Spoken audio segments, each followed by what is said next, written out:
धन्यवाद उद्घोषक सर। आजको यस 60औं रक्त सञ्चार सेवा दिवसको अवसरमा आयोजित खुल्ला रक्तदान कार्यक्रमको अध्यक्षता गर्नुहुने Nepal red cross society Rolpa जिल्ला शाखाका सभापतिज्यू, यस कार्यक्रमको प्रमुख अतिथि हाम्रो यस जिल्ला समन्वय समितिको उपप्रमुखज्यू, त्यसै गरी विशेष अतिथिको रूपमा उपस्थित हाम्रो सुनसरी गाउँपालिका अध्यक्षज्यू लगायत यस हलमा उपस्थित सम्पूर्णमा मेरो व्यक्तिगत र रोल्पा अस्पतालको तर्फबाट न्यानो अभिवादन। अब हामीले जानकारहरू नै छौँ रगतको महत्त्व के हुन्छ, किनभने पहिलो कुरो त रगतको सब्स्टिट्युट नै छैन, विकल्प नै छैन। रगतको विकल्प भनेको रगत नै हो। यो भन्ने बित्तिकै यसको महत्त्व धेरै बोल्नु नै पर्दैन। यति हुँदाहुँदै पनि कति चिज अहिले पनि कुरा आइसकेको छ। हाम्रो एकदम यो ब्लड डोनेसन गर्दाका विभिन्न यो भ्रमहरू छन्। मुख्य यसको चुनौती नै यो भ्रम चिर्न नसक्नु नै हो। सबैको शरीरमा छ रगत, दिन मिल्ने नै प्रायः जसोको दिन मिल्ने अवस्थामा रहन्छ, तर पनि हामीले सुन्नुपर्छ रगतको अभाव छ। किन त भन्दा यो हामीले बुझाउन नै नसकेको हो, यसमा एडभोकेसीकै कमी भएको नै हो। अब कति लक्षित समूहहरूलाई हामीले टार्गेट गरिरहेको अवस्था नै छ। जस्तै अब स्कुलका, कलेजका, आर्मी, पुलिस, शस्त्र भनेको यो टार्गेटेड ग्रुपहरू हो। त्यो ठाउँबाट हामीले कतै सेवा पाइरहँदा हामी कति ठाउँमा हौसिनु पर्छ, कति ठाउँमा हौसिने स्थिति रहँदैन। किनभने सायद त्यो कहिलेकाहीँ चेन अफ कमान्डको कारणले मात्र त आइरहेको छैन, व्यक्तिले बुझेर आएको छ कि जस्ट चेन अफ कमान्डको निर्देशनको हिसाबले मात्र आएको छ। हाम्रो उद्देश्य भनेर बुझेर नै आउनु होला भन्ने नै हो। कसैलाई हामीले बाध्यतामा कसैले जा भनेर आउने हुँदैन, स्वतस्फूर्त खुल्ला रूपमा नै आफ्नो हिसाबले ल्याउन सक्यो भने त्यो चाहिँ हाम्रो सफलता हुनेछ। र हामी सम्पूर्णको त्यसमा नै प्रयास रहनु नै पर्नेछ। यो कुनै एकजना दुईजनाले गरेर हुँदैन, यसलाई लामो समय लाग्छ। किनभने जति भ्रम यस्तो हिसाबले गहिरिएर बसेको हुन्छ त्यसलाई चिर्नलाई ठुलो चुनौती हुन्छ। केही समय अगाडि यस्तै रक्त सञ्चारकै बारेमा कुरा गर्दा कति चिज हामीसँग यहाँ उपस्थित गण्यमान्य राजनीतिक दलका व्यक्तिहरू नै अनभिज्ञ हुनुहुन्थ्यो। यो चिज खेर जाने चिज हो, यो चिज हाम्रो शरीरमा 2-3 महिनामा 120 दिनमा रातो रक्तकोष बनिरहन्छ, यो खेर जाने चिज हो भन्ने कुरा कति चाहिँ हामीले बुझाउन सकिएका छैनौँ। यो निकालियो भने हामी बर्बाद नै भयो कि भन्ने छ।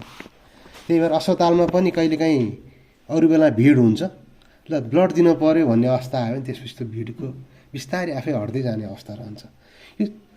यो उहाँहरूको पनि कमजोरी होइन, हामीले नै बुझाउन नसकेको हो भन्छु। यो हामीले यसमा काम गर्नुपर्ने ठाउँ यसमा छ। र अर्को कुरो, हामीले बुझ्दा बुझ्दै पनि कति चिजहरू राम्रोको लागि गरेको प्रचार कहिलेकाहीँ त्यो चाहिँ म कति हिसाबमा चाहिँ त्यति राम्रो देखिँदैन। जस्तै उदाहरणको लागि हामीले एकदम ब्लड डोनेसन गर्छौँ, यो गरियो यति पटक, त्यो चिज एकदम राम्रो हो। कति ठाउँमा चाहिँ डिस्क्लोज भइदिन्छ क्या, मैले यसका लागि दिएको छु यसको लागि भनेर। कहिलेकाहीँ त्यो चाहिँ घातक पनि भइदिन सक्छ, त्यसले राम्रो सन्देश नदिनु पनि सक्छ।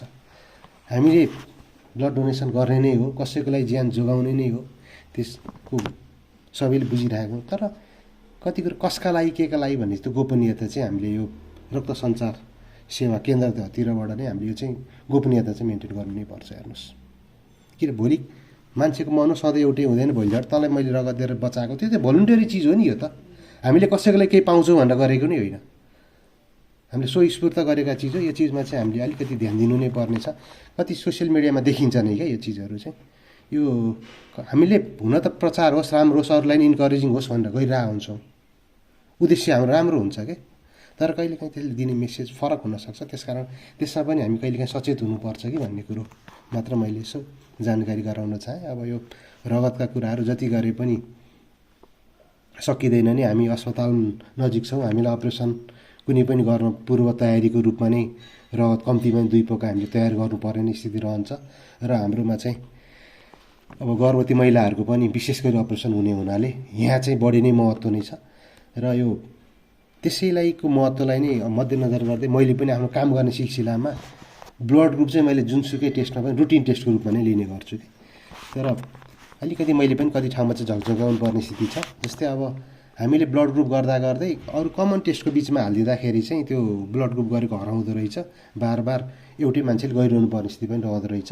यसले चाहिँ कार्ड सिस्टममा नै हैन ब्लड ब्याङ्कमा गर्दादेखि होस् या ल्याबमा गर्दाखेरि होस् त्यो कार्ड सिस्टम मेन्टेन गराउन सकिएन। एकचोटि गरेको चिजले उहाँहरूलाई पनि अरूलाई पनि काम लाग्ने स्थिति रहन्छ, त्यतातिर पनि हामी कति चिजहरू ध्यान दिने नै छौँ। यो आफूले काम गर्दै जाँदाखेरि महसुस गरेका कुराहरू हो। र यति भन्दै आजको यस कार्यक्रमको सफलताको कामना व्यक्त गर्दै मेरो व्यक्तिगत र रोल्पा अस्पताल र सम्पूर्ण यो नेपाल रेड क्रस सोसाइटीलाई यो कार्यक्रम आयोजना गर्नुभएकोमा विशेष धन्यवाद। र यहाँ उपस्थित सम्पूर्ण पात्रहरूलाई झन् विशेष धन्यवाद, किनभने यहाँहरूले नै एडभोकेसी गरेर आजको दिनसम्म यो रक्त सञ्चार सेवा चलेको छ र हामीले काम गर्नलाई मौका मिलिरहेको छ, सेवा दिन सकिरहेको अवस्था छ। त्यस कारण हजुरहरूलाई फेरि पनि धन्यवाद भन्दै म यहाँबाट बिदा हुन्छु। हस्त नमस्कार।